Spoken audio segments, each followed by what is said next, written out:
প্রিয় সুধী সজ্জন, শুভেচ্ছা জানাচ্ছি উল্লাপাড়া মহিলা দাখিল মাদ্রাসার অঙ্গন থেকে। এখন বর্ষা মৌসুম শুরু হয়েছে, বৃক্ষরোপণ কর্মসূচি। প্রত্যেকের অঙ্গনে আসুন বৃক্ষরোপণ করি, আমাদের এই সবুজ পৃথিবী গড়তে সহযোগিতা করি।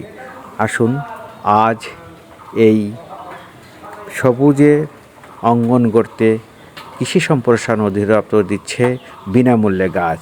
সেই গাছ সংগ্রহ করে তারা বিভিন্ন জায়গায়, প্রতিটি জায়গায় বৃক্ষরোপণ কর্মসূচি পালিত হচ্ছে।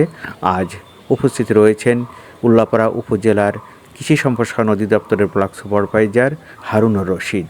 এখানে আরও উপস্থিত রয়েছেন উল্লাপাড়া মহিলা দাখিল মাদ্রাসার সম্মানিত সুপার জনাব সরমান আলী, সহশিক্ষক আমাদের প্রিয়জন আরশাব আলী, সাজেদুল ইসলাম সহ শিক্ষার্থী ভাই ও বোনেরা।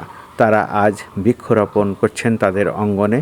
এই অঙ্গনটিকে সবুজে ঘিরে রাখতে এবং দীর্ঘ শ্বাস প্রশ্বাস গ্রহণে সুন্দর অঙ্গন গড়তে এই কর্মসূচির উদ্যোগ গ্রহণ করেছেন।